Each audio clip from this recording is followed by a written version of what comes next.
I pulled into my driveway at 11:47 p.m. on a Friday night I wasn't supposed to be home. The fishing trip got canceled. Bad weather. So I drove the 4 hours back from Lake Erie, tired, looking forward to my own bed. That's when I saw them.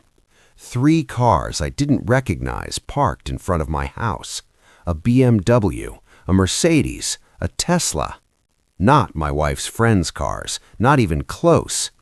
The living room lights were on, music thumping low enough that the neighbors wouldn't complain, loud enough that I could hear it from the driveway. I sat there in my truck, engine idling, staring at my own house like it was a crime scene. My wife, Amanda, had been crystal clear on Wednesday. "Babe, I need the house this weekend. Girls only. Wine, movies, the whole thing. You don't mind, right?" I didn't mind. I'd planned the fishing trip with my brother for months anyway. But as I sat there, watching shadows move behind my curtains, I realized something.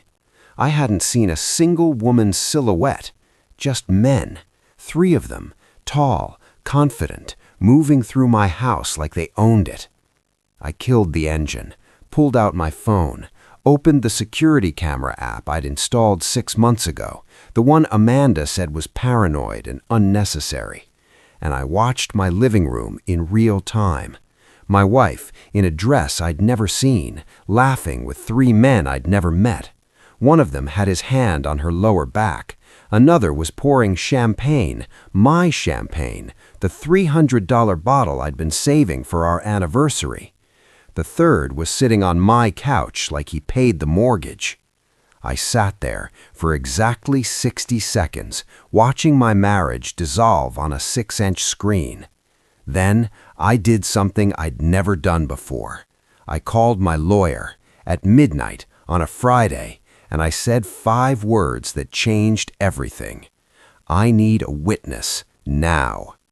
If you want to know what I found when I walked through that door and why her face went white before I even said a word, hit subscribe, because what happened in the next 10 minutes made her lawyer quit the case. My name is Ryan Mitchell. I'm 39 years old, and I live in Shaker Heights, Ohio, a suburb of Cleveland where the houses are old, the trees are older, and everyone pretends their lives are perfect. I'm a senior systems engineer at a medical device company. I make good money, not rich, but comfortable. 6 figures, benefits, 401k, the whole package. I've been married to Amanda for 7 years. No kids. We'd talked about it, but she always said not yet. Always had a reason. Career, timing, we're still young. I didn't push it. I figured we had time. We lived in a 4-bedroom colonial I'd bought before we got married, my name on the deed, my down payment. But after the wedding, it became ours. That's how marriage works, right? From the outside, we looked good. Dinner parties, couples vacations, social media posts that got lots of likes. Amanda worked in pharmaceutical sales, made decent money, traveled a lot, had a circle of friends I barely knew. She was beautiful, confident, the kind of woman who walked into a room and owned it. I was proud to be her husband, until I wasn't. The cracks started small. About a year ago, Amanda started going out more. Networking events, client dinners, girls' nights. I didn't think much of it. She'd always been social. But the frequency increased. 2 nights a week became 3, then 4. She'd come home late, smelling like wine and expensive cologne that wasn't mine. "How was your night?" I'd ask. "Fine, exhausting. I'm going to bed." No details, no stories, just distance. I told myself it was work stress. That's what you do when you love someone. You give them the benefit of the doubt, even when the doubt starts piling up like unpaid bills. 3 months ago, I started noticing other things. New clothes, expensive ones, dresses I'd never seen her wear around me. "Where'd you get that?" I asked one morning. "Oh, this? I've had it forever," she said, not looking up from her phone. I'd been doing our laundry for 7 years. I'd never seen that dress. Then there were the texts. Always face-down phone, always stepping into another room to take calls. "Who was that?" I'd ask. "Just work. You know how it is." I did know how it was. I worked in a corporate environment too, and nobody from work makes you smile like that at 10 p.m. on a Tuesday.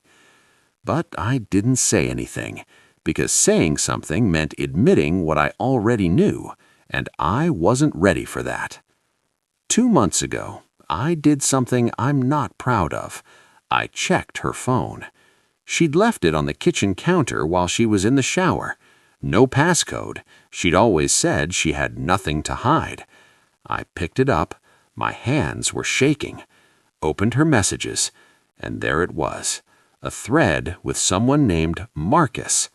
"Last night was incredible. I can't stop thinking about you. When can I see you again?" I scrolled up. Weeks of messages, months maybe. Plans, meetings, hotels. My vision blurred. My chest felt like someone was standing on it. I heard the shower turn off. I put the phone down exactly where I'd found it, walked out to the garage, sat in my truck, and tried to remember how to breathe. I didn't confront her, not then. Instead, I did what any engineer would do. I gathered data. I installed security cameras, 4 of them: living room, kitchen, front door, driveway. "Why do we need cameras?" Amanda asked when she noticed them. "Break-ins in the neighborhood," I lied. "Better safe than sorry." She rolled her eyes but didn't argue.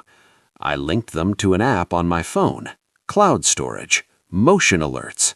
Then I waited. The fishing trip was supposed to be my escape. My brother Jake had been planning it for months.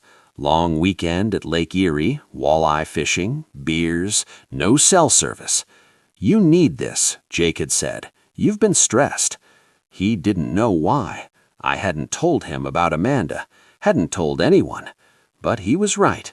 I needed to get away, clear my head, figure out what the hell I was going to do. Wednesday night, I mentioned it to Amanda. "Hey, Jake and I are heading up to Erie this weekend, leaving Friday morning." She looked up from her laptop. "The whole weekend?" "Yeah, back Sunday night. That okay?" Her face did something I'd never seen before. A micro-expression. Relief, maybe, or excitement. "Actually," she said, "that's perfect. I was going to ask if I could have the house this weekend." "For what?" "Girls' night. Well, girls' weekend. Rachel, Jen, maybe Sarah. Wine, movies, the whole thing, you know." I nodded. "Sure, sounds fun." "You don't mind?" "Why would I mind?" She smiled, kissed my cheek. "You're the best." That smile should have warmed me. Instead, it felt like ice. Friday morning, I loaded my gear into the truck. Fishing rods, cooler, duffel bag. Amanda was still in bed. I kissed her forehead. "Have fun this weekend," I said. "You too," she murmured, half asleep. I drove north, met Jake at the marina. We got on the boat, headed out onto the lake. The weather was perfect. Clear skies, light wind. We fished for a few hours, caught nothing, drank beer, talked about nothing important. Around 2 p.m., Jake's phone buzzed. "Shit," he said, looking at the screen. "What?" "Storm warning, big one, coming in fast." I looked at the sky, still clear. "How fast?" "They're saying 6 hours, but the marina's calling everyone in now. They're closing early." We headed back. By the time we docked, the wind had picked up, dark clouds rolling in from the west. "Well," said Jake, "that's that. Sorry, man. Not your fault. You heading home?" I thought about it, about Amanda, about the girls' weekend. "Yeah," I said, "I'm heading home." The drive back took 4 hours. I didn't call Amanda, didn't text. I told myself it was because I wanted to surprise her. But really, I wanted to see. I wanted to know if my gut was right. The whole drive, I kept checking the security camera app on my phone, glancing at it at red lights, rest stops. At 6 p.m., The front door camera caught Amanda leaving, dressed up, hair done, makeup perfect. She got into her car and drove away. At 7:30 p.m., she came back, but she wasn't alone. A car followed her into the driveway, a BMW. A man got out, tall, well-dressed, confident. They walked into my house together. At 8:15 p.m., another car arrived, Mercedes, another man. At 9 p.m., a Tesla, a third man. I watched it all on my phone, pulled over at a rest stop, hands gripping the steering wheel so hard my knuckles went white. No girls, no Rachel, no Jen, no Sarah. Just 3 men walking into my house like they'd been invited, like they belonged there. I got home at 11:47 p.m. The street was quiet, most houses dark, but mine was lit up like a party. I parked down the block, sat there, watched. The cameras showed me everything. Amanda in the living room, laughing, dancing, a man's hand on her waist. Another man opening my champagne, the $300 bottle I'd been saving. The third man on my couch, shoes off, feet up, like he owned the place. I felt something break inside me. Not my heart. That had broken weeks ago. This was different. This was the part of me that had been making excuses, giving her chances, hoping I was wrong. That part shattered, and what was left was cold, clear, focused. I pulled out my phone, scrolled to a number I'd saved months ago but never called. Patricia Chen, the lawyer who'd handled my house closing, the one who'd given me her card and said, "If you ever need anything, call me, anytime." It was almost midnight on a Friday, but I called anyway. She picked up on the third ring. "Patricia Chen." "Patricia, it's Ryan Mitchell. I need help." "Ryan, what's wrong?" "I need a witness, now, tonight." There was a pause, then, "Where are you?" "Outside my house. My wife told me she was having a girls' weekend. There are 3 men inside." Another pause, longer this time. "Don't go in yet," she said. "I'm 20 minutes away. Wait for me." "Why?" "Because if you go in alone, angry, it's your word against hers. If I'm there, it's documented. It's evidence." I took a breath. "Okay." "Ryan, don't do anything stupid." "I won't. I mean it. Wait for me." "I will." I hung up, and I waited. Those 20 minutes felt like 20 hours. Patricia pulled up at 12:11 a.m. Same old leather briefcase, same calm expression. She got out of her car, walked over to my truck. "Show me," she said. I pulled up the security camera app, handed her my phone. She watched in silence. Her face didn't change, but I saw her jaw tighten. "How long has this been going on?" she asked. "I don't know. Months, maybe." "Do you know who these men are?" "No." She handed the phone back. "Okay, here's what we're going to do. We're going to walk in together. You're going to stay calm. No yelling, no touching anyone. You're going to ask them to leave. I'm going to document everything. And then we file for divorce and we make sure she doesn't get a damn thing." We walked up to the front door. I could hear music, laughter. I put my key in the lock, turned it, opened the door. The music was louder inside. Someone had dimmed the lights. The living room smelled like perfume and champagne. Amanda was on the couch. One of the men had his arm around her. Another was pouring drinks. The third was scrolling through his phone. I stepped inside, Patricia behind me. Amanda looked up, saw me. Her face went from relaxed to confused to terrified in about 2 seconds. "Ryan," her voice cracked, "what are you doing here?" "I live here," I said calmly. "What are you doing here?" She stood up, fast, smoothing her dress. "I'm sure you can." "I'm sure you can." I looked at the 3 men. They were all staring at me now, uncomfortable, caught. "Who are you?" I asked the one closest to me. He opened his mouth, closed it, looked at Amanda. "Don't look at her," I said. "I asked you a question."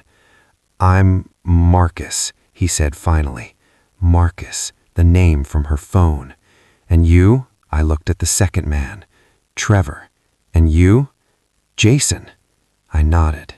"Okay, Marcus, Trevor, Jason. I'm Ryan. I own this house, and I'm gonna need you to leave, now." They didn't move at first, just looked at each other, at Amanda, like they were waiting for permission. "Now," I repeated, louder. Marcus stood up. "Look, man, we didn't know. I don't care what you knew. Get out." Trevor grabbed his jacket. Jason pocketed his phone. They moved toward the door, fast, like the house was on fire. Amanda tried to follow them. "Wait!" "No," I said. "You stay." The three men left, doors slamming, engines starting, tires on asphalt. And then it was just the three of us, me, Amanda, and Patricia. Amanda's eyes finally landed on Patricia. "Who the hell are you?" "Patricia Chen, Mr. Mitchell's attorney." Amanda's face went white. "Attorney?" "That's right." Amanda looked at me. "Ryan, this isn't what it looks like." "Stop," I said. "Just stop." Patricia pulled out her phone, started taking pictures, the champagne bottle, the glasses, the dimmed lights. "What are you doing?" Amanda's voice was rising, panicking.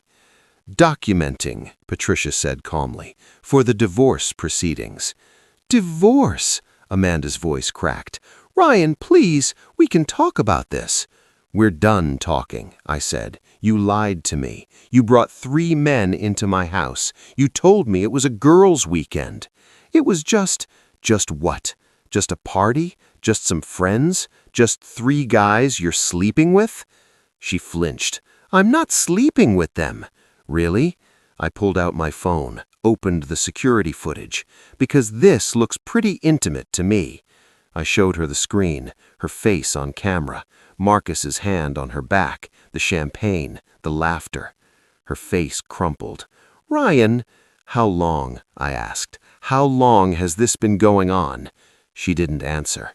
"How long?" "6 months," she whispered.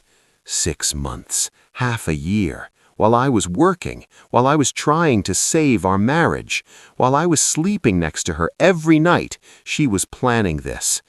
"Get out," I said. "What?" "Get out of my house." "Ryan, I live here."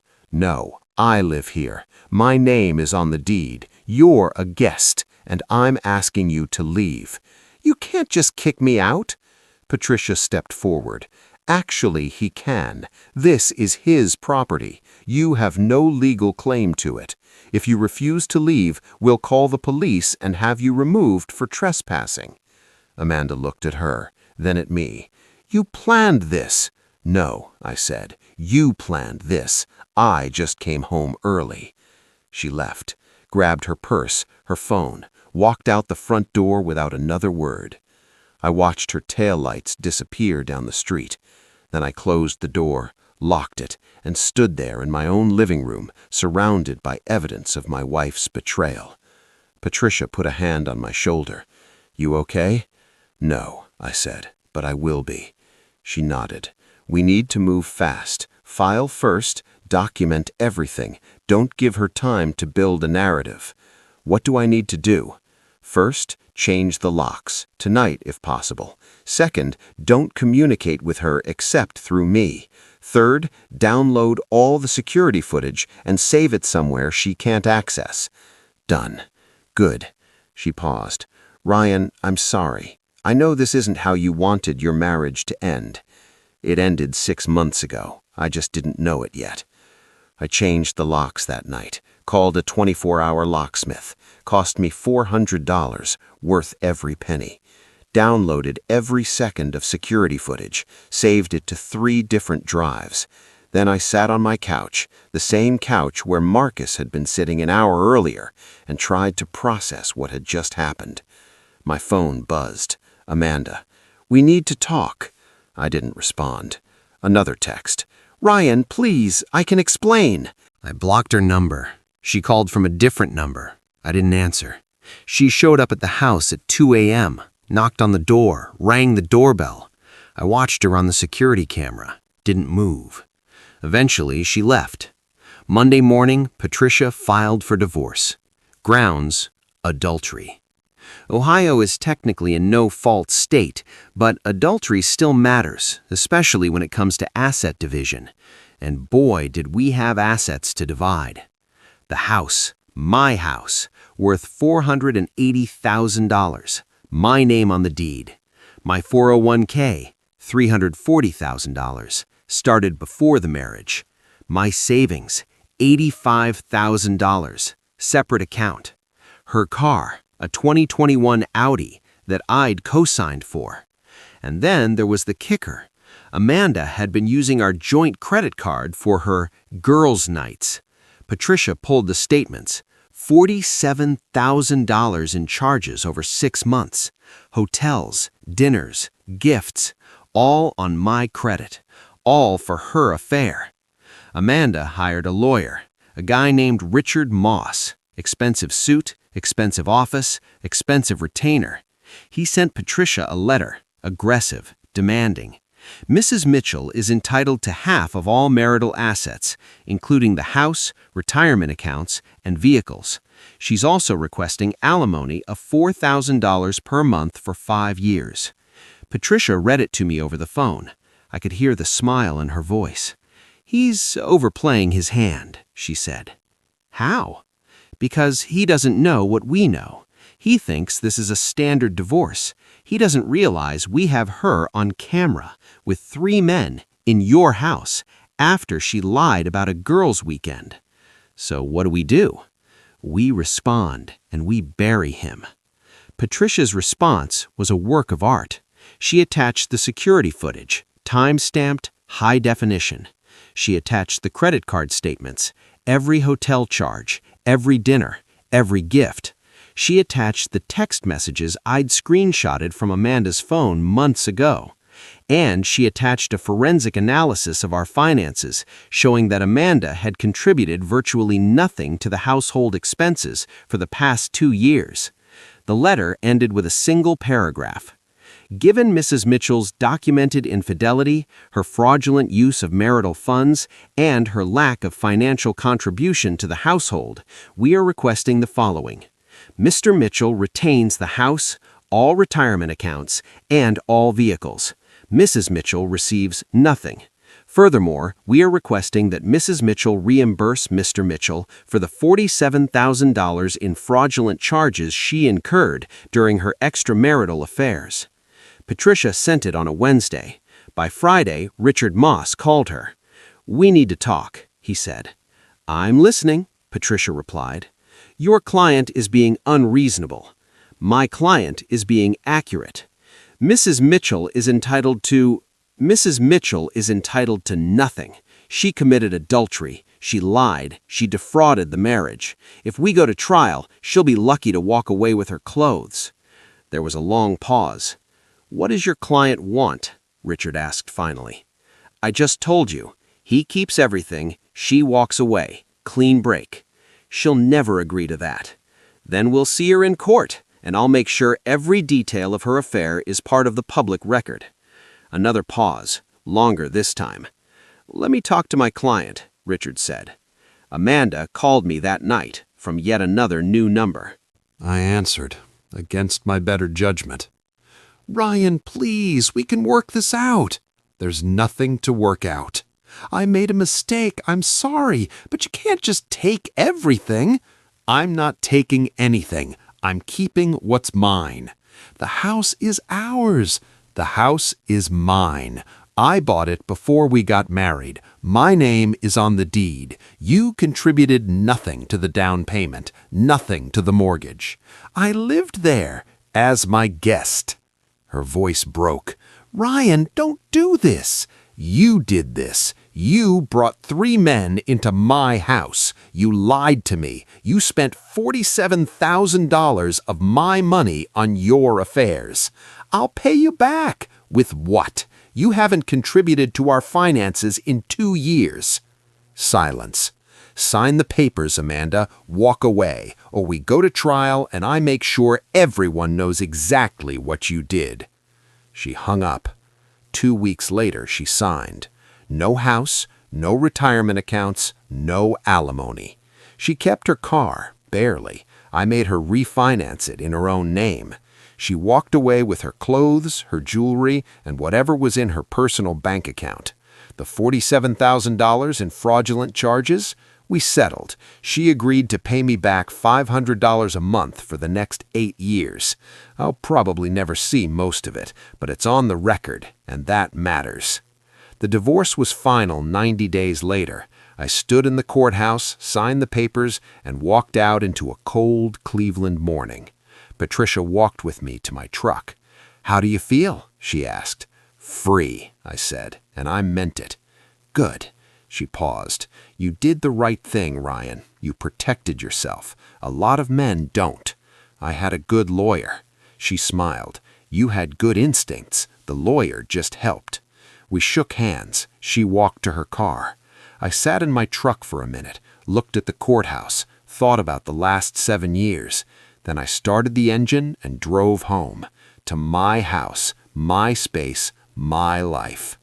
6 months later, I was doing okay. I'd redecorated. New couch, new paint, erased every trace of Amanda. I'd started dating. Nothing serious, just coffee, dinners, conversations with women who didn't lie. I'd even taken that fishing trip with Jake, caught a 12-pound walleye, mounted it in my living room. Life was simpler, quieter, honest. One night, I was scrolling through my phone and saw a message request on social media from Marcus. I almost deleted it, but curiosity got the better of me. I opened it. "Hey man, I know this is weird, but I wanted to apologize. I didn't know she was married. She told me she was separated. I'm sorry for my part in it. Hope you're doing okay." I stared at the message for a long time. Then I typed back, "She lied to you too. Don't beat yourself up. Just be smarter next time." He replied immediately, "Thanks, man, I will." I closed the app and I realized something. I wasn't angry anymore. Not at Marcus, not at Trevor or Jason, not even at Amanda. I was just done. A year later, I sold the house. Too many memories, too many ghosts. I bought a smaller place, a condo downtown, modern, clean, no history. I kept the security cameras though, old habits, and I kept Patricia's number in my phone just in case. But mostly, I kept the lesson. Trust your gut, document everything, and never, ever ignore the signs. Because the truth doesn't hide, it just waits for you to be ready to see it. If this story hit home, comment, "Trust your gut." If you've ever ignored the signs, if you've ever given someone the benefit of the doubt when you shouldn't have, if you've ever had to protect what's yours, this one's for you. Hit subscribe for more stories about men who chose themselves, because sometimes the best thing you can do is come home early and see what's really there.